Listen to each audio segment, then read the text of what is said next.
Кәмел Жүністегі едіге. 3 бөлім. Береке кетсе. Дулығасын баса киіп, бар қару-жарағын асынып, мұздай көк темір киген Тоқтамыс осы бектің басындағы ту атам заманнан бері тұрған тұтастас тас обадан айрықсыз. Тек бұл ат үстінде. Мұндай тұрысқа үйренген шұбар ат та анда-санда аяғын ауыстырғаны болмаса қимылсыз. Тоқтамыстың бұл тұрысы еңісте көз алдынан түмен-түмен әскер өтіп бара жатқан қолбасыға келетіндей. Қатулы қабағының астынан қадала қараған көзінде шыдамсыздықтың оты, жүзінде мазасыздықтың табы бар. Сондай сәтте оқыс бұрылғанда жебеге толы қорамсағы мен қынаптағы қылышы түйісіп қалып тұншыға үн шығарады. Оба найзасын сүйей салып, сонау сағымды далаға көз тігіп мелшиген ол сол жазираны қайта-қайта шолып, селт етіп басқа жаққа мойын бұрмаған. Сол сағымнан өткенін көріп, келешегін елестеткендей. Мұндай сәтте жанынан жан жоқтатқысы келмейтіні және бар. Астындағы байшұбардың сұйықтау жал құйрығы өп еткен желге сусылдап, жанарын жауып мүлгиді де, онан соң сәл құлағын қайшылап, танауы делдиіп, кең дем алып, басын бұрмастан айналаға көз тастап барып басылады. Мінезді жануар, іштей тықыршығанын сездірмейді. Тізгінді босатып, тебініп қалса, мына далада құс болып ұшып, шаңды шаңға қосар еді. Тоқтамыстың жорық тізгін Әмір Темір жеріне қарай бұрғанына 2 жылдан асты. Шабысып келеді, жеткені шамалы. Ойлап отырса, қазаншының уәжінің бәрі дұрыс. Шыңғысхан жаулап алған жерлерді тек соның ұрпағы билеуге тиіс. Басқаны басындырып қою, ұлы қаханның әруағын қорлау деген қазаншы. Иә, мына Мәуереннахрға иелік етіп отырған, өзін әмір деп жариялаған Темір Шыңғыс ұрпақ емес, барлас. Хан болуға лайық еместігін түсініп, әмір деген атақ алыпты. Оның хан болмаса да қарадан шығып, елді билеп төстеп отыру Шыңғыс ұрпағының намысына теріс. Ол барласты жуастып қою керек деген қазаншының сөзі көңілінен майдай жаққан. Оның дұрыс екен деген Тоқтамыс. Сіз қаһарлы Алтын Орданың ұлы хансыз, орыс ұлысы табаныңыздың астында. Онан арға батыс жұрты да сізден сескенулі. Осындай айбынды күш тұрғанда барласқа да тізе бүктіру керек. Сонда әркімнің ықпалына кетіп бара жатқан елді қайта ықтырып, ұлы бабаңыз Шыңғысханның өсиеті де орындалады. Мұны бас уәзір де төбе би де қолдады. Сонан соң Тоқалы Толымбекеге жақын болып жүрген Әзи баба да ең дұрыс айтылған ақыл деп шыға келгентін. Сөйтіп Әмір Темір иелігіндегі жерлерге Тоқтамыс әскері лек-лекімен басып кірді. 100 мыңнан асатын ләшкері Дербент, Ширванды көктей өтіп, Тебризге жеткен. Дербент пен Ширван маңын тоңып, олжаға кенелген Тоқтамыс қолы соғысқа емес, тойға келе жатқандай сезінген. Әмір Темір болса алыста, сонау Парсы жерінде қарсыластармен қырғын соғыс жүргізіп жатыр. Мойнын бұруға шамасы жоқтың. Кешегі өзі асыра өсірген, өз қолмен қан тағына еткен Тоқтамысы желкеден соғар деген ой басына кірмегендей, әлі сол Парсы соғысынан малтығып шыға алмай жатыр. Тіпті Тоқтамыстың Әзірбайжанға қалың қолмен кіргеніне сенбейтіндей. Сонда да Әмір Темір біраз әскерін бұған қарсы жіберуге мәжбүр. Оның қарсы шығарған 30-40 мың қолы Тоқтамыстың 100 мыңнан асатын әскеріне төтеп беру қиындау. Майданда қолдың көптігі емес, сардардың ұтқыр ойы, әскердің көзсіз ерлігі мен ысылғандығы да ұрыстың сәтін шешіп кететіні белгілі. Әмір Темір қолы бұл жағынан ешкімді өзіне теңгермейді. Тоқтамыстың да осы жағынан күдігі көп. Тоқтамыспен арамызда өзара келісім жетерлік. Оны біз бекем ұстаймыз. Әзірбайжанға кірген оның әскері екенін білсеңдер, ұрысқа кірісіп кетпеңдер, кері қайтыңдар деп Әмір Темір қолбасы Әли Баһадурға қатты тапсырған Тоқтамыста естіді. Иә, оны өзен жағасында ат суарып тұрғанда қолға түсірген жас жігіттен естіген. Әй, неғып тұрсың деп сұраған Тоқтамыстың жігіті. Көрмейсің бе деп қуана жауап қатты. Ат суарған жігіт қыпшақша сөз естіп. Кел бер аға, қайдан жүрсің? Осы жаққа тағдыр айдап деп күмілжіген Тоқтамыстың жігіті. Елді сағынып жүр едім. Осы жаққа беттеген Әли Баһадурдың қолында мен жалғызбын. Өзімше тілді естіп қуанып кеттім. Қуанам деп қолға түскен жігіттен Әли Баһадур мен оның қолы туралы бар өзіне керектігін сұрап қаныққан. Әли Баһадур Тоқтамыс әскері екеніне көзі жеткен соң Әмір Темірдің бұрынғы пәрменін орындап, соғыспастан шегініп кетті. Тоқтамыс Тебризді ұзақ қамады. Қамалды алуға саты қойып, өрмелеген әскері қалалықтардың қатты қарсылығына ұшыраған. Алғашқы күнгі үстеріне тас құлап, ыстық суға күйіп, садақ оғынан қаза болғандарда шек жоқ. Әскердің беті қайтты да қаладан ешкімді шығармай қоршауға алды. Ақыры тебриздіктер 250 тұман алтын ақша төлемек болып келісім жасасқан-тын. Араға біраз уақыт салып қайта оралған Тоқтамыс тебриздіктерді алдап қақпаны аштырып, 8 күн бойы қаланы тонап, тұрғындарын зорлық-зомбылыққа салды. Күйреген қаланы тастап шыққан Тоқтамыс ханның әскері тебриздіктердің біразын тұтқын ретінде алдыға салып айдаған. Соларды алдыға қалқан етіп, келесі Миранда, Нахичеван қалаларын алуда жау оғына соларды бірінші салып, қорғандарды әбден діңкелетіп, бұл қалаларды да басып алып, аяусыз тонауға ұшыратты. Қарсылық көрсеткендер үшін тірі қалғандары болашақта да үлкен салық төлеп тұруға міндеттенді. Тоқтамыстың соңғы істерінен хабардар Әмір Темір баласы Мираншахты қолбас етіп, Кавказ жағына жаңадан әскер аттандырды. Түнгі аспанда жарқ еткен найзағайдың оғындай күтпеген жерден жетіп келген Мираншах бастаған қолмен Тоқтамыс әскері ойда жоқта ұшырасқандай жағдайда еді.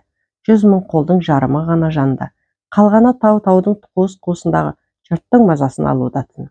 Не істеймізге ауды мәселе. Мираншах тас түйін екен. Түн жамылып жылжып кетейік. Қасшақ әскердің тоз-тозы шығады. Қазір екі жақтың күші бірдей. Біз де біраз майданды көріп, әскерді шынықтырдық. Соғысу керек десті әскер басылар. Ұрыс ертеңінде күн көтеріле басталды. Екі жақтың атлы да, жай аулысында саны шамалас көрініп тұр. Тау арасынан буалдыр тұманы бірте-бірте сейіліп, майдан даласы әбден ашылды. Дәстүр бойынша жекпе-жекке шақырылған Тоқтамыс жағына шыққан мәнжүр, жекпе-жек Мираншах, батыр болсаң өзің шық деп күркіреген. Қарсы жақтан Мираншах дайын, алаңға Тоқтамыс шықсын деген дауыстар жетті. Тоқтамыс өзінің атын естіп, жүзі күреңітіп, іштен тынды. Көптің арасында ұрысқа қатынасқаны болмаса жекпе-жекке шыққан емес. Әмір Темір ұлы Мираншахтың ұрыстың қайсысынан болса да қашпайтын сан естіген. Тоқтамыс амал таппай қиналған еді. Хан тұқымы қарамен шықпайды деп Қазаншы жол тауып кетті. Жекпе-жек өтпеген соң екі жақта ат қойысты. Тау арасындағы алаң неше алуан темірдің сарт-сұрт соғысқан үніне толған. Айнала қоршаған тастар айқайға айқай қосып, жаңғырып, тау тағысы үрке қашып, құзғындар сонау көктен өлексез деп жіті шарлаған. Мираншахтың тегеуріне Тоқтамыс қолы шыдап бере алмады. Алғашқы сап жапырылғаннан кейін-ақ кейінгілер шегініс беріп, арты дүркірей қашуға ұласты. Кейін шапқан дүрмекке ілесіп ие бермеген байшуар бұл жолы Тоқтамысты нағыз ажалдан алып шықты. Мираншах қашқан қолды жеріне жеткізуге қумады. Ол да жаратушының аяғынан шығар деген Тоқтамыс. Әйтпесе дүркірей қашқан қолдан тірі қалғаны да шамалы болар еді. Өңкейген таудың үңірейген қуыс-қуысы өлікке толар еді. Дегенмен шығынсыз емес. Бас уәзір Кенжемен Әзибаба бастаған біраз адам жоқ. Көз көргендердің айтуына қарағанда, олар шатыр ішінде асықпай ас ішіп отырғанда Мираншах әскері қоршап алыпты. Құлдық деп бас ұрып жатқанын көрдік деседі. Қолға түскен Тоқтамыстың бір топ игі жақсылары Мираншах алдына келтірген. Бұлар өлім күтті. Мираншах әрқайсысын кім екенін лауазымы білген соң әкесі Әмір Темірдің алдына баратындарын ескертті. Жүздіктің қоршауымен түнімен жортқан олар ертеңінде түс ауа Әмірдің жорық үйіне жетпей аттан түсірілді. Ендігі қалған жолға жаяу бармақ. Оның өзі қозы көштен жақын жер. Ендігі күніміз не болатынын ойлаған Кенжен уәзірде зәре жоқ. Осы жорыққа ынталы болған Қазаншыны қолдағанына да, Қазаншыға да іштей лағнет айтуда. Шіркін, осы жолы Қазаншы қолға түскенде бәрін айтып, сол сымды тура Қазанға қортатын еді. Лағнет атқыр қолға түспей кетті. Әмір Темірдің қабағы қатулы екен. Оның жүзіне тіктеп қарауға Кенженің беті шыдамады. Сәлемнің белгісін жасап, жерге басы жеткенше иіліп, жүгініп отыра кетті. Жолдан қаталап келген шығар, сусын беріңдер деген дауыс естіді. Етегі желбіреген қыз қолына ұстатқан сусының лебі келіп тамсанды. Ішсем бе екен, әлде уық қосып беріп отыр ма? Ішсем де өлдім, ішпесем де көрерім сол. Дәмін татты да сарқа ішті. Сусын ішкен жалғыз өзі емес екен. Жанындағылар да кепкен таңдайларын жібітіп, еріндерін жаласқан. Енді ғана естерін жинап, Әмірдің айналасына қарасты. Әмір Темірдің оң жақ тізесіне жақын аппақ сәлдесінің бұрышы иығына түскен, тұп-тұнық жанарына ой ұялаған орта бойлыдан жұқарлау ақсақал отыр. Шоқша сақалы мен әдемі мұрты күмістей жылтырайды. Иман жүзді ақсақалдың есімі ислам әлеміне белгілі Әмір Темір ол кісінің пікірімен санасады екен деген әңгіме Алтын Орда жұртына да сан мәрте жеткен. Кенжен уәзір ғұлама ақсақал Сейіт Берекенің арғы бабалары ұлы пиғамбар Мұхаммед саллаллаху алейхи уассаламның баратыны туралы да хабардар. Ғұлама Сейіт Берекенің мұнда отырғанда жақсылыққа санады.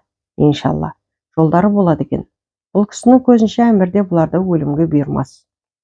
Осы жөнсіз соғысты бастап жүрген кім деп сұрады Әмір Темір. Сол ғой деп айтуға тілі бармаған кенженің басы төмен салбырап, иегі төсін тіреді. Айтса тірі қалса, ертең мынаның бірі Тоқтамысқа жеткізеді. Не істеу керек? Біздің хан ғой деді ақырын арт жақтан біреу. Дұрыс айтасың Тоқтамыс. Неге бір ақмақтың айғағына ілесіп, осыншама жұртты қан жоса болу керек? Осыны ойламайсыңдар ма? Біз бағыныштымыз ғой деп қалды Әзи баба. Тоқтамыс пен менің арам әкелі балалының қатынасындай. Оны таққа көтергенде мен, оны ұмытпауға тиіс. Сендер де мұны естіп білгенсіңдер. Иә деді ақыры кенжен. Мұны білсеңдер онымен арамыздағы ынтымақ бұзылуға тиіс емес. Араздық отын тұтатуға жол жоқ. Әке мен бала әке бала болып қала береді. Әрине деп елпен қақты Әзи баба. Ендеше араға от жағатындар, көкейімізге жағымсыз ой салатындар екі жақтан да жазалану керек. Жаза ауыр болса басқаларға сабақ. Алтын Орда мен біздің бауырлас елдігімізге сынақ қағылуға жол жоқ. Әбден мақұл деп кенжен тағы елді. Қазаншы қайда деп сұрады Әмір Темір сәлден соң.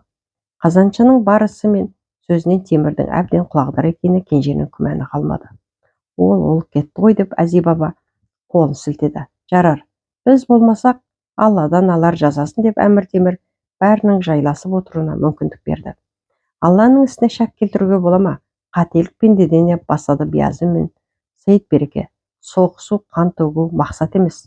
Мақсат адам баласының көңіліне шынайы ілім, тура әділдік орнатып, әркімнің көңіліне ізгілік ниетін қондыру.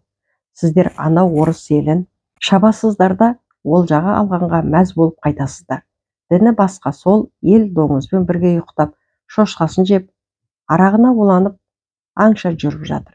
Ізгілік ниеті орнамаған ол ел қанша шауып алсаңдар да сіздерге жау. Осыны ұқпай біреудің азғыруымен бізге шаптыңыздар. Қане, сонда мұсылман баласының жеткені. Тура сөзі деген арт жақтағы біреуге кенжен бұрылып қарамады.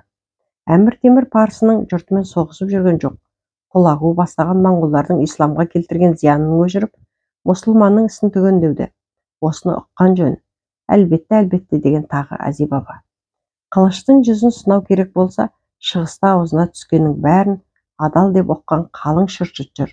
Сол жаққа неге бетті бұрмадыңдар? Әлгі елді ұйтқушы бас ақылшы соны неге сіздерге айтпаған? Міне, осы жерде бір құпия сыр бар деп түйген Сейіт Береке ақсақал. Шын сөз осы. Тегіміз бір халық қан төгісіп жүрміз деп Әзи баба жайылып түсті. Бір күн демалдырған Әмір Темір ертеңіне бәрін сый дегізіп, сәйгүлік мінгізіп, өз иелігіндегі жерден де қақтығыс болып жатқан тұстан да өткіздіріп салған. Әмір Темірмен болған әңгіменің желісін Тоқтамыс әрқайсынан жеке-жеке естіді. Әркім өзіне бұрып әңгімелесе де, бәрінің сөзін түгендеп болған жағдайға көзі жетті. Әмірдің қатал үкімге бармауын. Ол әбден күшейген Алтын Ордадан, оның тағында отырған сіздей қаһарманнан сескендігінен деп түсіндірді Қазаншы. Әйтпесе ол жаңалықшы емес пе? Дегенмен де Мираншақтан зорға құтылғаннан бері өзінде маза жоқ. Жеңілу себебін іздеді. Сірә әскерін басқарған қолбасылардың да осалдығынан болар. Қолдың басында едіге тұрса қайтер еді. Қиыннан қисын тауып шығып кететін. Оның орны бөлек еді. Түн баласы ұйқысы қашқан Тоқтамыс бір қостың ішінде жептер дауласып отырғандардың сөзіне еріксіз құлақ түрді. Осы соңғы кезде ханның мінезінің сонша өзгергеніне таңмын деді гүжілдеген біреу. Сөзін бөліп соңғы пәленбай жылда соның қосындамын. Бір табақтан тамақ ішпесем де соның қосындамын. Мен Тоқтамысты қол ашық, жайдары жан деп түсінгем. Жолда кезіккен олжаға да аса қызықпайтын. Қалай болса да қолға түскен батырлар арасын әділ бөліп беретін. Тіпті сарауыз балапан әскердің өзі олжадан құр қалмайтын еді. Қанды бет алды сөкпейін, ол басқаның үлесін алып қалғысы келмейтін дейді. Ал енді не болып бара жатқанын түсінбеймін. Ересейіп көзінің алдына байлықтың шалығы елестеп, айналасын көруден қалды ма? Деді жөткірінген екіншісі. Жасы келіп қалған адам болса керек. Дауысы жарықшақ екен. Ханның осы жерде еш кінәсі жоқ. Бәрінен оны қоршаған ығай-сығай кінәлі. Оларға байлық пен олжадан басқа ештеме керек емес. Сендер олардың ұрысқа қатынасып, дұшпанға оқ атқанын көрдіңдер ме? Солай. Ал енді ұрыс бітіп, олжа бөлісуге келгенде олардың аш қасқырдай жұлмалайды. Әрине, хан оларды тежемеген соң солай болады да, табан түскен малды да, көздің жауын алатын алтын күміске де ие қазаншы. Уәзір төбе билер емес пе? Оның несін айтасың? Ойбай-ау, сонда елге қорған болған батырлардың үрім-бұтағы азып-тозып, көр жерге қызыққан біреулерге айналған ма деп шар ете қалды бір жас дауыс. Неге? Олай деуге болмайды, тегімен қанмен берілетін ұлы қасиеттер біржолата өшіп кетпес. Біздің сөз естіп отырғанымыз ханның айналасындағы жемқорлар ғой. Ханды мақтап қойып, бізді сүлікші соратындарын айтамыз да. Бұл ашкөздік, дойымсыздық, бір пәлеге әкеп тіремесе дегендік деп күмілжіді алғашқы адам. Жас өсер жетілер, үміт соларда. Ешкінің құйрығы көкке жетер деп күлді жас дауыс иесі. Әй сен мені келкілеме деп қалды алғашқы. Қоя тұрыңдар қалжыңды. Меніңше олжа бөлісудегі осы қылықтың болуы ханның бар іске немқұрайдылығынан. Ал енді хан айналасындағы ығай-сығайдың тойымсыздығы, олардың ешкімнен сескенбегендігінен. Арамызда кешегі едігедей батыр жүрсе бұлай болмас еді. Оның жоқтығын әр жерде сезініп те жүрміз. Сондай өзі батыр, өзі әділ адам арамыздан шықса, мына талапайдың бәрі тыйылар еді. Аш көздер сескенер еді. Ханның өзі де ойланыр еді. Енді не? Бәріне елді ойламайтын біреулер ие. Ал жастардың сөзін хан тыңдай ма тәйірі деген уәжді айтушы жарықшақ дауысты кісі. Сонда, қалай әскердің үлкен болсын, кіші болсын, аққан терімен төгілген ханы ескерілмегені ме деп дауласа кетті күжілдеп. Кешегі Мираншақ пен ұрыстың өзінде қанша адам қырылды? Солардың өлімі бекер ме? Олардың елде қалған жетім жесірлері туралы ойлаған адам болса ғой. Кейде босқа қазағыда ұшырап жататынымызды қайтесің. Сонда түскен олжаны да әділ бөлу үшін жас салғастырып, сақал жарыстырсақ, қолына жаңа ғана найза ұстаған жас қапылыста өліп кетсе, артындағы кәрі әке-шешесіне кім қамқорлық етеді? Қисынсыз іс көбейді бізде. Бұлай бола берсе, мұның арты жақсылықпен бітпейді. Қой, осынды бізден басқа естімесін. Қоймағанда қайтем, ішіме симаған соң айтқанымда. Тоқтамыс естіген ішіне түйіп жүре берді. Ләшкерінің мұны айтқандары да, хан басына таққан кінәлары да бар екенін өзі де біледі. Бұлардың айтқаны көптің көңілінде жүр деген сөз. Едіге енді бұған жоқ. Амалдап ұстай алмады. Екеуінің жолы да әр кезеңде екі айырыла берді. Ендігі сүйенері төбе би, уәзір, қазаншысы. Мүмкін жұрттың өкпе-назын басу үшін уәзір мен қазаншының қызметін ауыстырса қайтер еді. Енді дұрыс болды деп жұртта біраз алданар, сонан соңғысын тағы көре жатар. Тоқтамыс Әмір Темірдің біздің арамыз әке мен баланың қатынасындай деген сөздің мәнісін жақсы түсінген. Әмірдің келіссөзге ынтымаққа шақырғандай етіп, қолға түскен бас уәзір бастаған топты сый-сияпатпен қайтаруына орай, дұшпан еті болмаса өзі де оғаш елші жіберуге тиіс еді. Өзін дәуірлеп тұрмын, қарсы келер күш жоқ деп сенген, әрі осы бастаған ісінен тайса, бар беделінен айырылатындай көрінген ол, Әмір Темір ұсынса жауапта қайырмады. Әмір Темір бетімен кеткен баласын жөнге салып қоюды ойласа керек. Мираншақ бастаған қол тағы ілгері жылжыды. Тоқтамыстың қол күші әлі мығым еді. Мираншақпен тіке тірескен қандай айқасқа бармай-ақ, ойда жоқта соққы беріп, жалт етіп жоғалып, бүйірден тиіп берекесін алып, айналып кеп желкеден соғып, Әмір әскерін қалжыратып, ақыры қоршауға түскен қасқырдай тірсектен алып, жан-жақтан соққылап құртпақ болды. Әуелде бұл айласы іске асқандай еді. Мираншақта есін тез жиып, тас түйіндей бекіп, Кавказдың тауларына бойлап кіруін тоқтатпады. Әрі тиіп қашпа ұрыста Тоқтамыс қолының шығынды арта түскен. Ақыры Әмір Темір әскері Тоқтамысты Дербенттен асыра түре қуып шықты. Қараша айының соңына қарай Әмір Темірден келген қосымша күш Грузин жерін тегіс иелік етті. Тоқтамыстың тау аралап толассыз олжа деген ләшкерінен гөрі темірдей тәртіпке бағынған Әмір Темірдің қол астына қарауды таулықтар да жөн санаса керек. Аса қарсылық етпеген. Әмір Темір бұзақы баласы Тоқтамыс енді қайтып Әзірбайжан жеріне өтпес үшін Дария қақпасына мықты күзет қойғызды. Енді міне Дербент те Дария қақпасы да біржола әмірдің қолында. Кавказ бағытындағы жорықтар аса баянды болмаса да Тоқтамыс Әмір Темірге деген дұшпандық ниетін тастамады. Қазынаға мол қаржы түсіп жатқан күлімсірей баян ететін қазаншы да оның келешек істерінің табысты болатынын сендірген. Естуінше орыс ұлысы да онан арғы литов, поляктар дегенде Тоқтамыстың осы ісін құп көріп, көмек етуден тайынбайтын сияқты. Иә, өткен істің өкініші болса да, мұның қайтпас табандылығын діні, тілі жат, түсі де бөлек, бірақ отты қару бар біраз жұртқа ұнағандай. Олар осы қасиет үшін өзімен еріксіз санасады деп қалды ат үстінде тұрған Тоқтамыс хан. Бір кезде атам заманда әлдекімдер әлдеқандай себеппен тұрғызып кеткен биіктігі атлы адамға жақын тас обаға сүйеген найзасын қолына ұстаған Тоқтамыс өткен күндерді өстіп еріксіз еске алды. Тас обамен бірге мелшиген оның көзі алыс-алыс жақты сүзген. Күтетін де бар еді. Осы жолы қапы жібермес. Өткенде Әмір Темірмен шайқасуда жеке қалып еді. Енді мықты одақтас тапқандай. Онысы Әмірді ата жауы деп есептейтін Моғолстан ханы Хамарадин. Сөзге беріп, Хамарадиннің ләшкерін жасақтауға көмек ретінде Тоқтамыс мол қазынада жіберген. Жансыздарының айтуына қарағанда, Моғолстан ханы бұған аса қуанған екен де қаржыны шашау шығармай, қару-жарақ алып, ләшкерінің санын көбейтуге жұмсапты. Әуелде осылай басталған істің түбі де берекелі болатынына енді Тоқтамыс хан күмәнданбады. Кенет алдындағы жақтан қылт етіп көрінген салт атты бері салды. Жүрісі де тым ширақ. Тайпалған жорғасының тұяғынан шыққан шаңды көсіп лақтырғандай артқа тастап зулап келеді. Осы жүрісінен бір танбай Тоқтамыстың жанына жете тізгін тартты. Тас мүсіндей мелшиген қан оған бұрылып та қарамады. Тек астындағы құла жорғасын қиыстап көз тастады. Не хабар бар? Әзірше ештеңе жоқ. Кеше жібергендер әлі оралмады. Тоқтамыс іштегі ренішін білдірмей әлі де сағымданып, бұлдырап жатқан жазықтан көз алмады.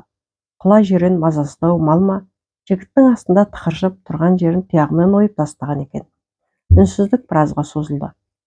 Ханның қасынан кетіп қалудың себебін таппаған жігіт жөткірінді. Хан ием, анау жақтан бір жолаушы көрінді. Өзінің жүрісі тым қатты сияқты. Түмен басылардың адамы болмаса. Жоқ, хан ием, олардың адамы мана келіп кеткен. Аның жүрісі бөлек. Бұл жағын Тоқтамыстың өзі де болжаған.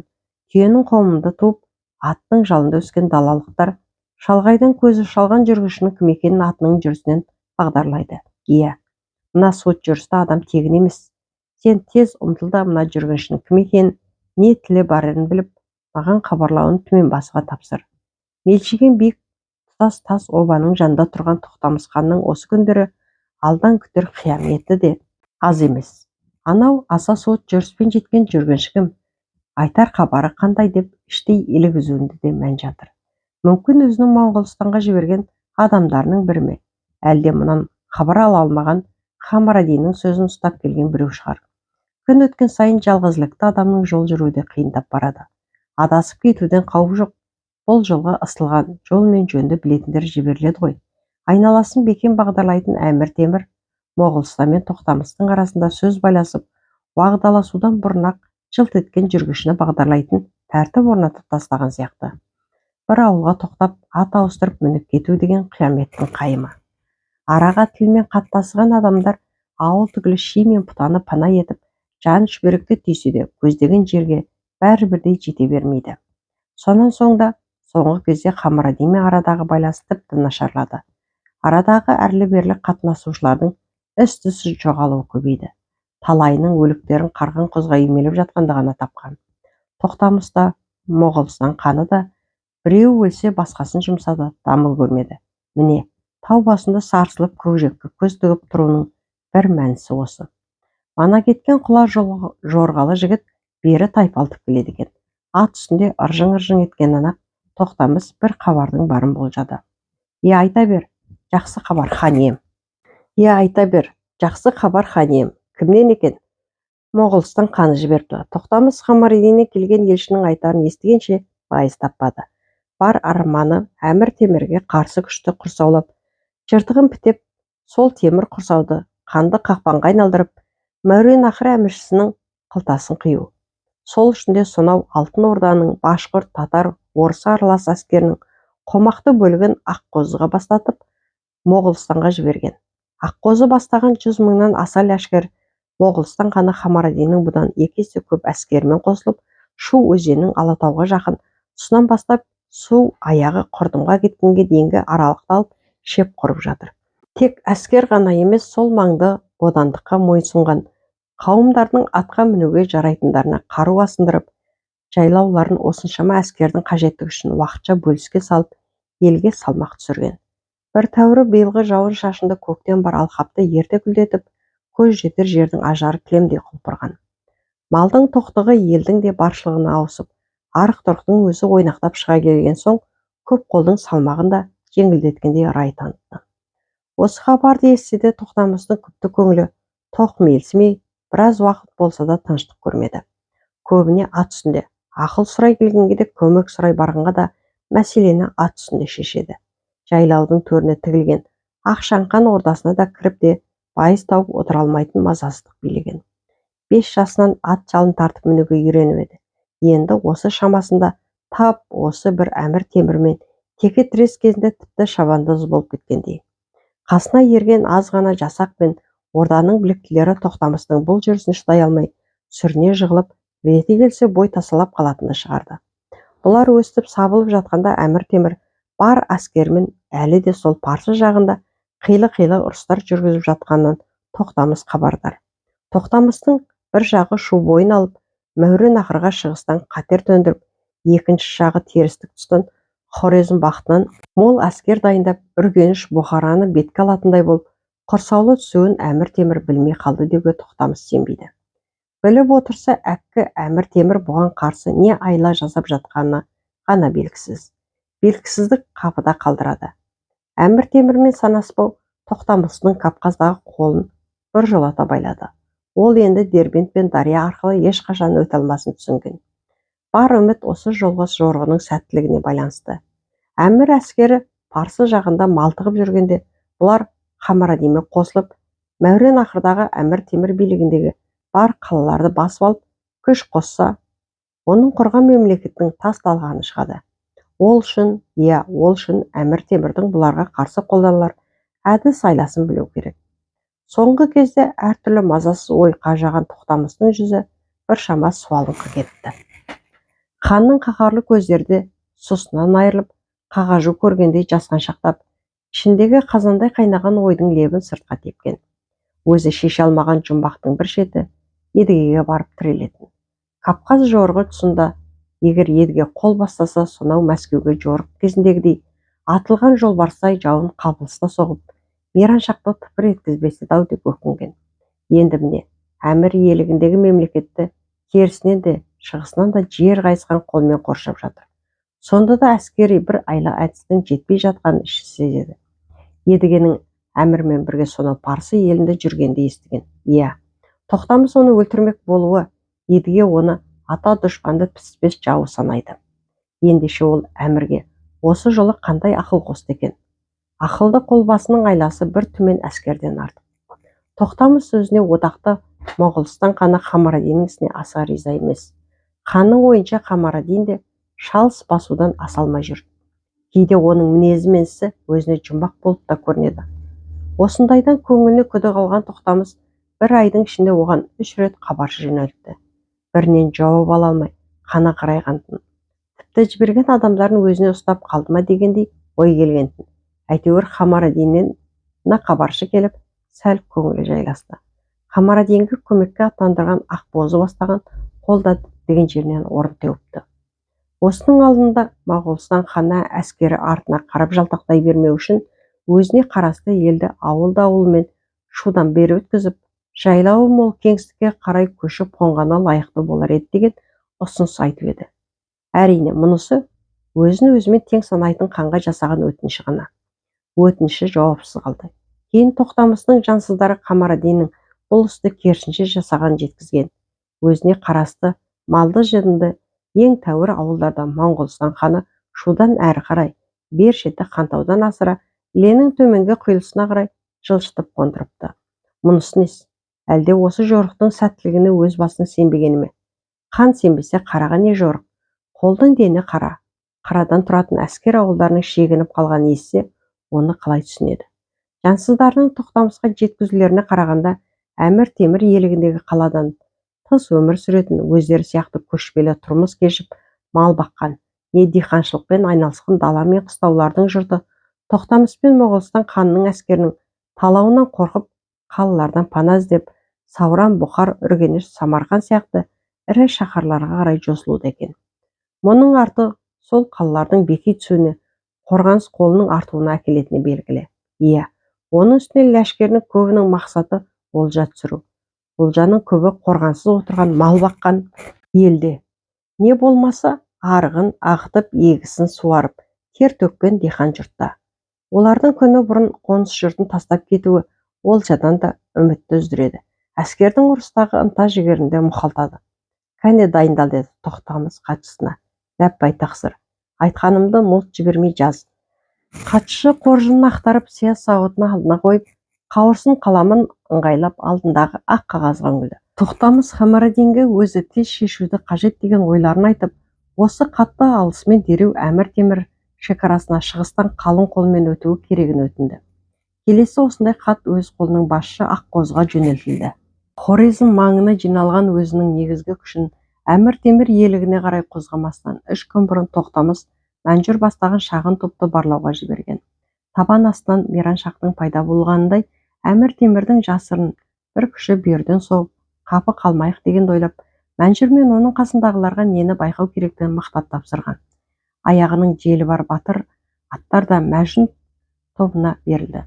Түн қата жүріп, түстері қашып, ертемен атқа қонып, жолай кезіккен жыра-жыраны пұта-пұтаны пана тұтып, Әмір иелігіне бойлай кірген бұлар көзге ұратындай әскер тобында көрмеді. Кезіге қалған жолаушылардан сыр тартып көріп еді, тағы да маңызды ештеңе естімеді. Құлаққа ілінген сөз Әмір Темір әскерінің сонау алыстағы Парсы елінде соғысып жатқаны ғана. Қайтуға да бет алған. Менің басыма бір ой келіп тұр, деді Мәнжүр, жандағы 10 шақты адамның әрқайсының бетіне қарап. Соны сендерге айтсам. Айтып көр, деді біреуі.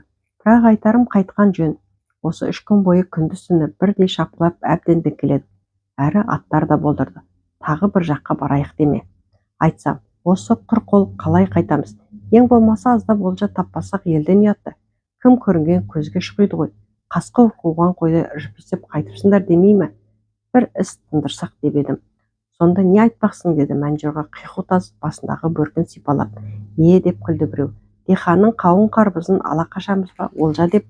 Әй, сенде, деп ренжіді Мәнжүр. Бейқамда отырған ауылдарды да сыртынан сан байқадық қой. Өрісте малы бар дегендей. Бір-екі ер жылқысын қуа кетсек те олжа емес пе? Не бұл дұрыс? Сол ауылдардың өзі де бетін Әмір иелігінің ішкі жағына қарай бұрыпты. Онысы Тоқтамыс қолы келіп қалар деген сескенгені шығар. Бәрібір үркіп отыр екен. Ендеше біздің де тиіп алғанымыздың еш сөкетігі жоқ деп қиқу-таз бұл өмірінде алғаш рет жөн айтқан. Олжадан кім қашады дейсің? Тек өзіміз қақпанға түсіп қалмасақ. Ненің қақпаны? Бәрі бос жатыр. Дегенмен сақтық керек. Шуылдасып барып басылғандардың олжа алудан қашпасы белгілі болды. Әйтеуір бос қайтпайтындарына көздері жетіп, көңілі тоғайғандар шаршағандықтарын да ұмытып жадырап сала берген. Ауыл құйысқандарын да түсе түсіп жатыр. Қам жемеңдер, мен бәрін де ойластырып қойдым. Бұл менің басыма осы қазір ғана келе қалған ой емес. Осы жолдың ұзын бойында айналаға жіті көз салып, қыз жыраны байқап, қандай мал қай жерде жатқан көңілге түйген соң шешкен байлауым. Бәсе, міне жігіт, десіп, басқалары тағы қосыла кеткен. Ер азығы мен бөрі азығы жолда деген тегін айтылмаған ғой. Бір ер жылқыны қуып кету сыңсыған жаумен айқасудан жеңіл ғой. Баста аман, олжада жетерлік деп қиқу тас тіпті үдей түсті.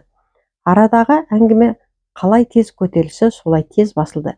Әркім өзіне тиіп қалар олжа малдың түр-түгін түстегендей қабақ асты ұрлана қарасқан. Ең болмаса бір аттан тисе де жақсы. Әйтеуір құр қол емес, қысқа қарай семіртіп соғым етіп, табан шыққан қазыны кертіп жеп отырғанға не жетсін. Ақшам намазына таяған шақта жеке отырған ауылдың сыртынан келіп, ат басын тартқан жасырынған жерлері аласа бұйрат төбелер ешкімнің көзіне түспей, шоқылардың басына жер бауырлап шығып, айналаны ұзақ бақыласқан. Айнала тып-тыныш, келген де кеткен де көрінбейді. Тек сонау тыныш ауылдан әлдебіреудің шырқай салған әні естіледі. Мүмкін қыз-бозбала кешке алтыбақан құруға дайындалып та жатқан шығар. Мәнжүрдің тінте қарағаны ауылдың жанындағы тұсаулы жүрген аттар мен желедегі биелер емес, онан молырақ үйір-үйір жылқы. Оның да ізін көрсеткен кешкі сауымнан кейін босатылған биелер. Құлындарын ертіп, шаңдата шапқылап жөнелген биелер келесі қыраттың астына барып көзден таса. Мал сол жерде екен, деді Мәнжүр қасындағыларға. Иә, сәт. Кеш түсе шыр айналып барып сол тұсқа тағы көздерін қадады. Бұлақ басына жылқышының қосы тігіліпті. Әріде бір табан жылқы жатыр. Бәрін қуып әкету қолдан келе қоймас, бір-екі үйірін бөліп әкетсе де болар еді. Көрдіңдер ме? Иә, көрдік. Қашан тиіп аламыз деп сұрады біреуі. Тұра тұр, ақылдасайық. Мұндайға қатынасқаным бар еді. Ең дұрысы таңсәрі мезгіл. Түнмен мал күзеткен жылқышылар да дамылдайды. Жылқы жарықтықта жусайды. Бәрі тып-тыныш. Сол уақыттан артығы жоқ деп қалды Қиқутас. Таңсәріге дейін күзетеміз бе ұзақ түнге? Қазір тиіп алсақ та болар еді деген дау көтерілген. Тұра тұрыңдар, дауласпай, деп тыйды оларды Мәнжүр. Таңсәрі біз үшін тым алыс, өйткені біздің қайтар жолымыз алыс. Ең дұрысы іңірт мезгіл. Жылқыны іңірттеген малшылар кешкі ас су үшін қосқа жиналады. Ас асықпай ішіледі. Сол уақытты пайдаланып қалғанымыз жөн шығар. Дұрыс ақыл, деп қостай кетті Қиқутас. Енді тағы бір айтарым бар, соны тыңдаңдар. Соңымыздан қуғыншы шығуы мүмкін. Даусыз ғой, онда не істейміз? Сол себепті төртеуің анау шоқылардың басына шығып, қуғын шыққан кезде лаулатып от жағасыңдар. Қуғыншы содан ғана сескенер, деп бірінен бірі алша жатқан төбелерді көрсетті. Ол да жөн екен десті. Барымтаға көңілі кеткендер бар іс осымен тыңғандай-ақ марқайысып. Жылқы ішінде бір-екі күзетшінің қалып қоюы да мүмкін. Оларды аттан түсіріп, жаяу тастап кетіңдер. Жаяулап қосқа жеткенше біз де талай қырдан асармыз. Іңір түсе жылқышылардың кешкі асқа кетуін бақылай отырып, барымташылар сай-саймен табынға қарай ақырын жылжыған. Күн ұзын ездеп тұрған жылқылар кешкі салқынмен бойларын жазып, бұта-бұтаның арасындағы шүйгін шөпті бырт-бырт үзіп сүйсіне шайнаған. Әредікте енесіне көз жазып қалған құлынның шіңгірлей кісінеген естіледі. Әккі айғырдың шайнап тастауынан қашқан құнан алдарынан үрке жалт берді. Байқаңдар, сойыл шоқпарды ептеп жұмсаңдар, деді Мәнжүр қаталдау үнмен. Сонда оларды белбеумен ұрамыз ба, деген қырсыққан үн естілді. Бұл соғыс емес, барымта. Барымтада кісі өлімі болуға тиіс емес. Көре жатармыз, деді тағы сол үн. Тобықтан тізеден соқсаңдар да жетеді. Аттан түсірсек болды ғой. Топталмай да араларын тым алшаққа да салмай, табының ішіне кірген бұлардан жылқыда үркпей, теріс айналып жол беріп жатыр. Істің сәтті осылай болса, өздеріне керегін ептеп жылжытып шетке шығарып әкетуге болатынына Мәнжүр әбден сенген. Кенет осқырына жер тарпып бас көтерген ақжал айғырдың ар жағынан бұл қайсың деген естілді. Өзіміз, деді Мәнжүр, жеңнен аузын баса үн қатып. Өзің кім, деп анау құрығын ыңғайлады. Мен, сен. Иә, мен тап өзімін. Абыржыған күзетшіні Мәнжүр тобықтан қағып аттан құлатты. Ой, деп қалды ауырсынған ол. Әй, не болды, деп сондайдан едіріңдеп келе жатқан үшінші күзетшіні жігіттердің бірі әдегізбей аттан жұлып түсірді. Мыналарды қайтеміз, жатсын солай, екі уақ сияқты өздері, тезірек қимылдайық. Көп жылқының арасында бой тасалап бәрін көріп тұрған жас баланың сол бетінде сынаптай сырғып, жылыстап бара жатқан ешкім аңғармады. Екі үйірден аса жылқыны алдыға салып, дүркіреті айдап жөнелген. Иә, сәт. Тіпті ешкім әлі сезген жоқ, деп даурықты Қиқутас. Олжа болғанда қандай жолымыз болды. Әлі ерте даурыға, ұзап алайық, деп Мәнжүр тоқтам айтқансыды. Сонау қос жақтан айқай шықты. Жылқышылардың қанша адам екенін кім білсін, артқы жақтан естілген аттың дүбірі бір бәйгеге қосылған сәйгүліктердің саңынан кем емес сияқты. Бүйірде қалған ауылдың да иттері жаппай абалап, ол жақтан да аттандаған дауыс жеткен. Арт жақтағы қуғыншылардың айқайы мен ат тұяғының тартылы жақындаған сайын, барымташылардың алдындағы малдың да пытырай қашуы көбейді. Манағы ақжал айғыр осқыра ойнақтап өзіне құрық сілтегенге сес көрсетіп, ақыры сойылдағанға көнбей жырыла қашты. Қартаң шірігір, деді ызаланған Қиқутас. Қуғыншылар жақындап қалды. Мына бетінде өздерін жапырып өтетін түрлері бар. Яфырау, манағы төбеге тастап кеткен жігіттер қайда? Олар неге от жақпайды? Мына қуғынды көріп өздері жан сауғалап қашып кетпес егі, деп ойлады Мәнжүр. онда құрыдық дей бер. Қанша жүйрік болса да 3 күн бойы күндіз оттатып, түнде дем алдырмаған астындағы аттары енді ұзақ шабысқа шыдай алмайды. Енді не амал? Жігіттерін қалдырған төбелердің етегіне де ілігіп қалды. Арттағы қуғыншының атының ауыр дем алып, арсылдағы үні көкжелкеден естіледі. Түс аттан, түс, өлтіремін сен итті деп ақырды қуғыншы. Сілтеген сойылы аттың сауырына тиді. Ұры кәззап, қазір енді. Төбенің басынан от лаулап жанған жалынның алдынан әлдекімдердің жүгіргені көрінді де, тоқтамыс, тоқтамыс деген айқай естілген. Бұл айқайға алдындағы аз жылқыдан айырыла қоймаған барымташылар да айқай қосып, айнала аттанға толып шыға келді. Ойбай жау, тоқтамыс ләшкері десіп қуғыншылар ат басын тартып ұзай шапқаны жалт бұрылып, кейін қарай шауып, кейінгілері олардан үркіп серпіліп, ақыры бәрі кейін қашты. Кейін қашқан қуғыншылардың соңынан соқ-соқ, ұр-ұр деп бұрылып тұра қалған мәнжір тобы да дүркірей айқайлап, сауыт-саймандарын сартылдатып, тоқымдарын сабалап, үрейге үрей жалғаған.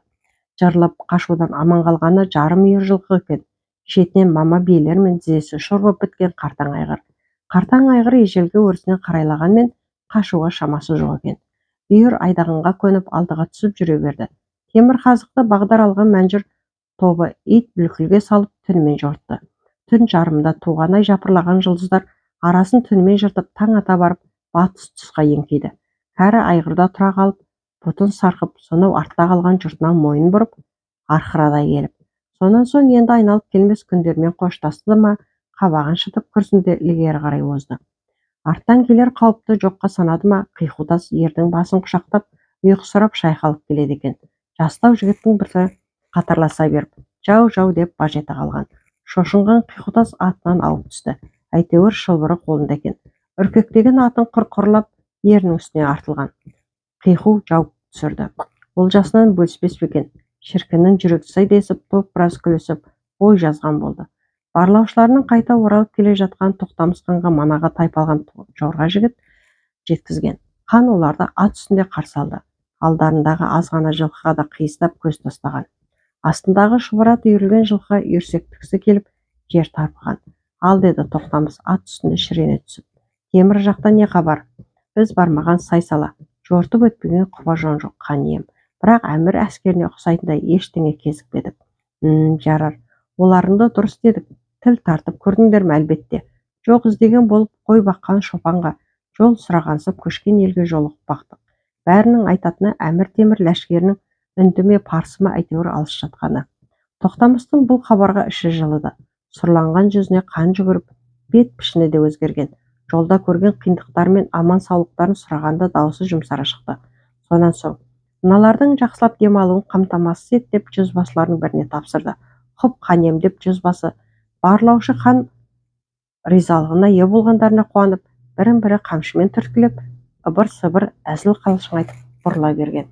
Әй деген Тоқтамыстың даусы саңқ етті. Ләппай, әй мынау не жылқы? Хан иірілген малды қамшысымен нұсқады. Олжа, жолсызбай бір ауылдан қуып кеттік деп қиқудас өрікпей тіл қатты. Ақымақ. Хан қамшымен жон арқадан тартып жіберді. Хан ием. Арқасын қамшы тілген қиқудас кіржің етіп иіліп, ердің үстіне құлаған. Ақымақ, жолдағы елді үркітіп. Тоқтамыстың жаңа ғана бойын билеген қуаныш су сепкендей басылды. Мыналар жылқы қуып келген жоқ, пәле қуып келді. Қараш енді, Тоқтамыс әскері Хорезмде жинақталып жатыр екен.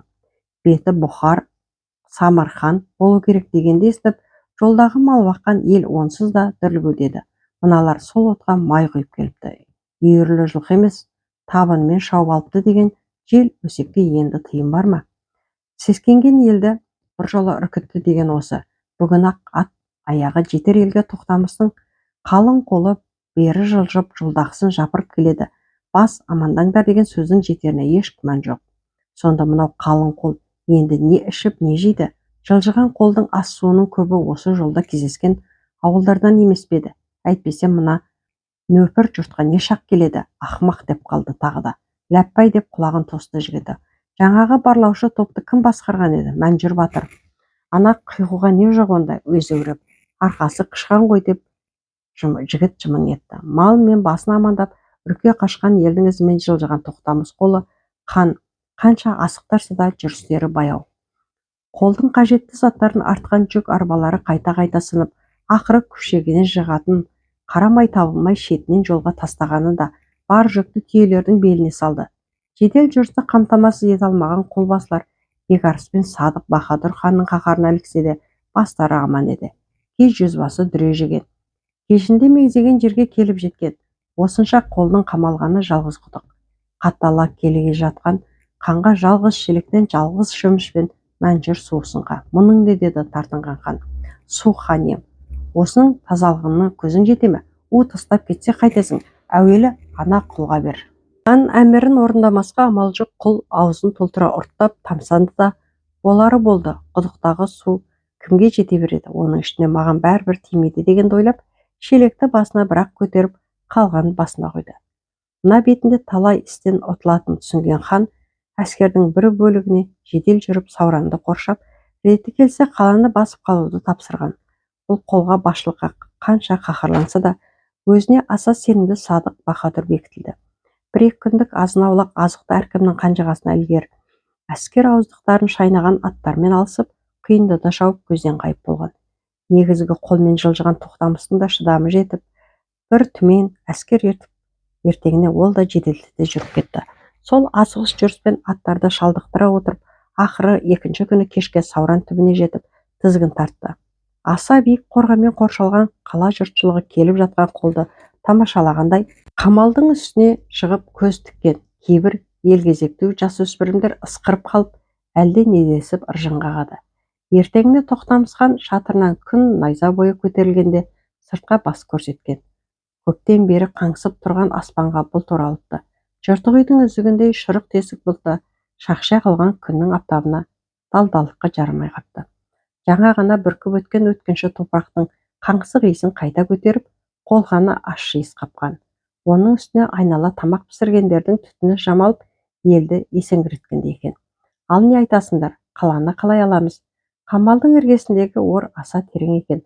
Сондағы суды ағыссақ бір жаққа, деді Бекарыс. Жоқ, онан да оны бітеп тастау керек, топырақпен, деп елмеш әмір дау айтты. Топырақпен бір ай бойы бітейміз. Ол топырақ сумен араласып, ордың іші құрып байламас батпаққа айналады екен. Сонда оны келер жылға дейін кептіріп отырамыз ба? Садық Баһадүр осыным қалай дегендей ханға қараған. Бекарыс мырс етті теріс айналды. Хан қабағын түйді. Мыналар қамал алғаннан гөрі ертек айтуға мықты екен деген аш-шой көкірегін тырнаған. Сонда не істемек керек? Ақылға мығым қолбасының керегі осындайда бар еді, ол айырылып қалды. Олардың үстінен бір басын қамалдың іргесіне тіреп ағаш көпір салайық. Соған саты қойып қорғанға өрмелесек, ісіміз сәтті болар хан ем. Тоқтамыс осыны айтқан Садық Баһадүрге ойланыша қарап, ұзақ тұрды да басын изеді. Байшуардың майда желісіне салып терістік тұстағы аласа төбенің басына көтерілді. Айнала жым-жырт. Шақылдаған жалғыз саршұнақ безіп ініне кіріп еді. Сол тесігінен басын қылтыңдатты. Ертеңгілікте аспанды торлаған шұрық тесік бұлттың шөкімдейі де қалмапты. Даланы аптап күйдіріп барады. Көз жетер жер сағым ойнаған дала, көлбен қаққан бұлдыр елес. Осыны көріп, темір әскерінің жоқтығына жуық арада келмейтініне көңілі біржола сенгендей болған Тоқтамыс хан артта келе жатқан қалың қолды басқа қалаларға бөлгенді дұрыс санады. Бір Сауранды алуға осында жеткен 50 мың ләшкер де жетер. Бар күшті біріктіретіндей қан майданда қарсы тұрған Әмір Темірдің әскері жоқ. Бір қаланың маңына бәрін ұйлықтырып не қажет? Тоқтамыс сол сыдыртқан жүріспен Сауранның қамалын сырттай айналып өз көзімен шолып шыққысы келді.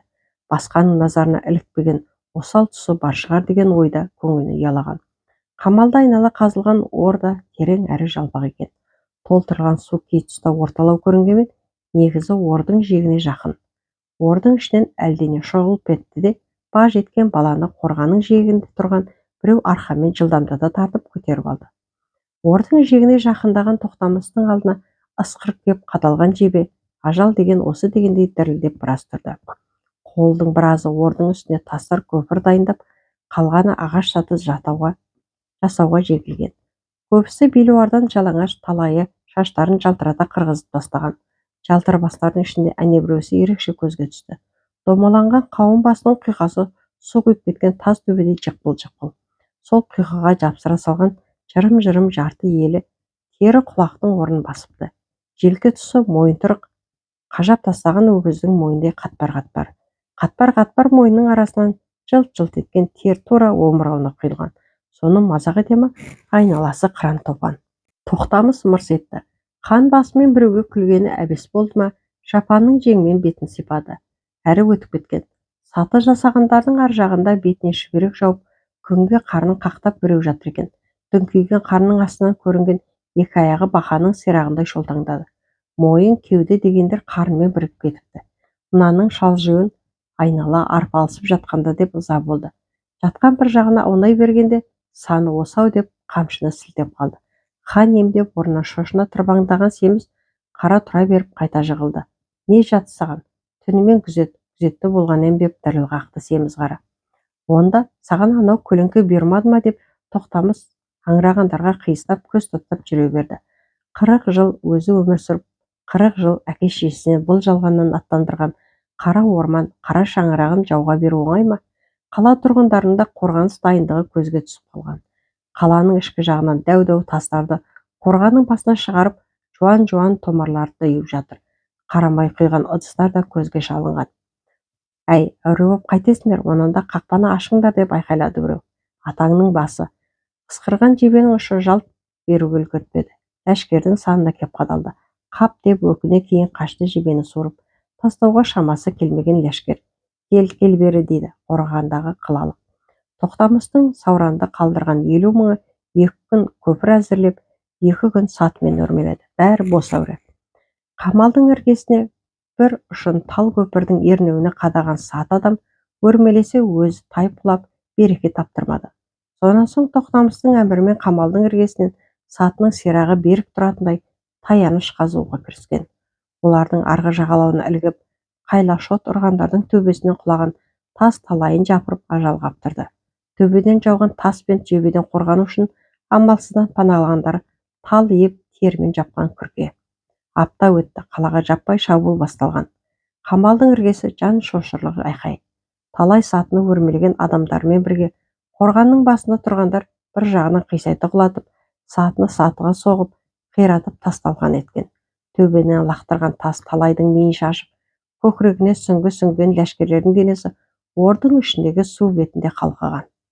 Алдыңғы қатар қырылғаны қырылып, жаралысы сүйретіліп шығып жатқан Тоқтамыс кейінгілерді үстіне қамал қайтады. Ләшкердің ең батыл жолы болғыш ер жүрек жігіттер ғана қорған үстіне шыққан еді. Тар жердегі қызу шайқастан соң олардың өлі тірі денелері төмен қарай лақтырылып, ордың өзі де айналасы өлікке толған. Қан сасыған қорғанның айналасына ес қоңыстан үріккен ат аяғын басар емес. Қосының күркелеріне қарай сүйретілген жараларда шек жоқ. Басы көзін таңып алған біреуді сынған қолын белбеуіне ілген ләшкер сүйемелдеп барады. Орнынан тұрып жығылған жігіт: хан ием, қолын көтерген бетте сұлық қылады. Жан тапсырыпты деді жандағы жігітті аттан түсіп еңкейіп қарап. Ұзақты күн айналаны бақырға түскен бидайдай қорған күнде еңкейіп, батыстағы ұсақ төбешіктердің арғы жағына еніп бара жатыр. Күн шоқтанып қызарып батты. Мына қанды қырғынға ызалы мекен. Әлде адамзаттың осындай түршігерлігісіне шошынғаны ма? Әйтеуір қып-қызыл шапақ күнбатыста алаулап тұрып алған. Түнімен қамал іргесіндегі, онан соң ордағы суға қалқып жүрген өліктер жиналды. Біреуінің бауыры, не аға інісі, тым болмаса ауылдасы мына жалғанмен қоштасқандар. Көбі ханның әмірімен осында келді. Талайы олжаз деген. Жеткен жерлері осы бопты. Түн тынышсыз өтті. Әр қосына естілген жаралылардың ыңырсуы, сарнаған дауыстар кім-кімнің де болсын жүйкесін шығартты. Таң алдында көз ілінген еді. Аллаху акбар деп тегіс таң намазына шақырған дауыстан оянды. Қосын-қосындағы ләшкерлер тегіс хан намазына жығылған. Мұсылман баласының құр жібермейтін күндегі парызы осы.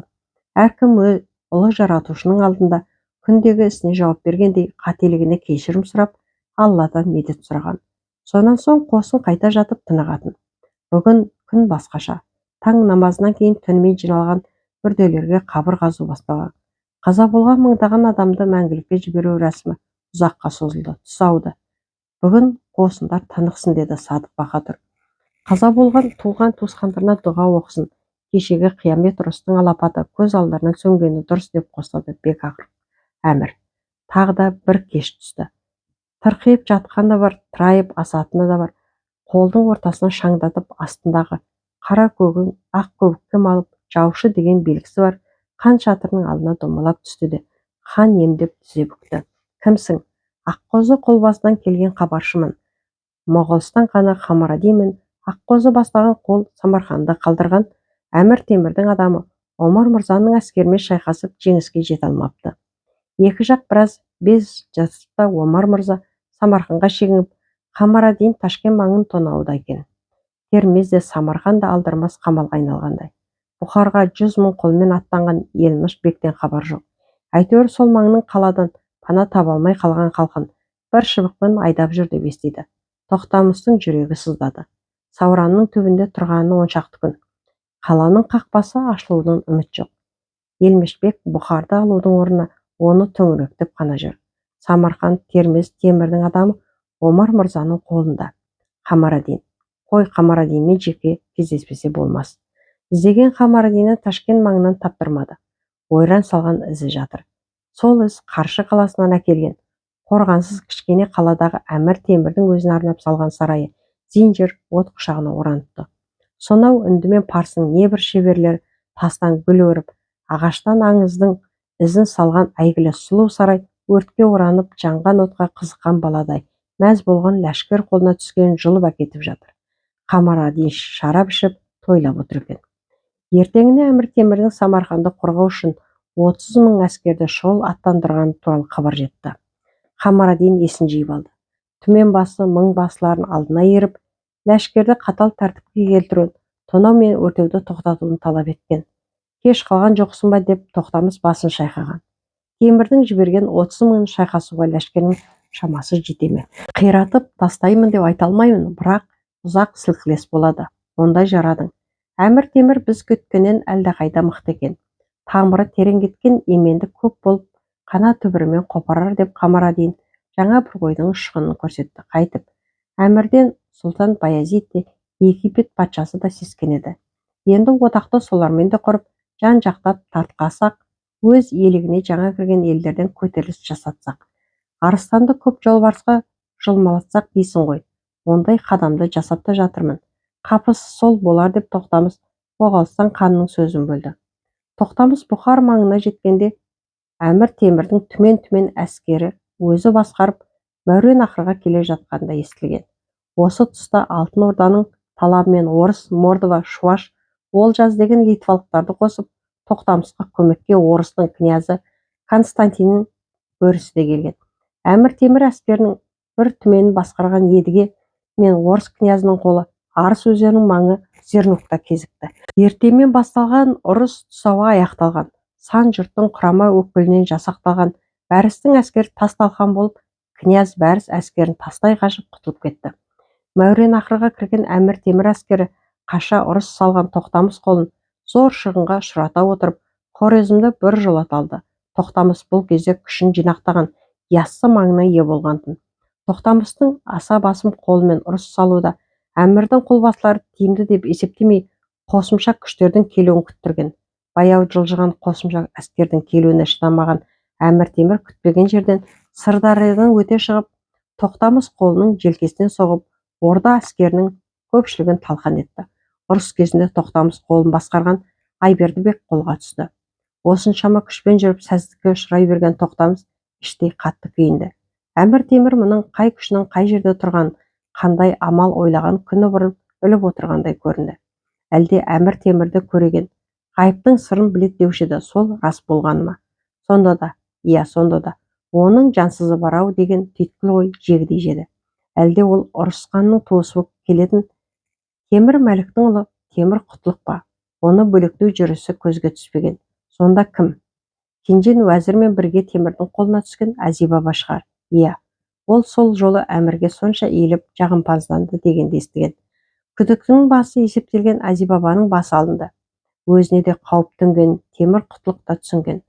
Темір Мәлік Едігенің туған жездесі. Едігенің жиені болғандықтан күндердің бір күнде өзінің де тағдыры осылай бітетін еш күмән жоқ. Тоқтамыстың тағы бір сапарда жүрген тұсында Құлман бимен айтысып, арты үлкен шатаққа айналды да Темір Құтлық баянсыз соғыстан еген қырғыннан жалғып жығар болған бір топ адам мен Қажы Мұхаммед бастаған жүздіктер Едіге басқарған түменді іздеп түн жарымда атқа қонған. Ордадағы шатқақты естіп, киініп отырған тоқтамысқа Қытай жібегіне малынып сәнді камзол киген Толымбике тиісе келді. Мәртебелім, қайдағы бір күндерге көзің түсіп, өз төсегіңді ұмыттың. Өзіне арналған ас суды анада Әзи баба ішіп еді, кеше темір құтлық дей берген тоқалы ақыра тоқтатты. Қысқарт, осы екен ғой сұр жылан, едігеден айырған да осы еді Әзи баба. Темір құтлық, тіліне оралуын қарашы зәлімнің. Төсектен шыққан жыланнан қауіпті не бар дейсің? Әй, алып кетіңдер мынаны деп жасауылға Толымбикені иегімен нұсқады. Қаһарлаған ордада жалғыз еді. Осы сәтте сыпыра жыраудың айтқаны есіне оралды. Мен толғайын, азғаны толғап қоймайын. Құдай берген едігеден айырылып қалып мыйсыз қан сорлапты ғой маңдайын. Қолдан ұшып кеткен соң айтып ақыл не қылайын, симай кетті-ау маңдайға, перден туған алтын ай. Өзің одан айырылдың, ақылсыз қан аңдамай.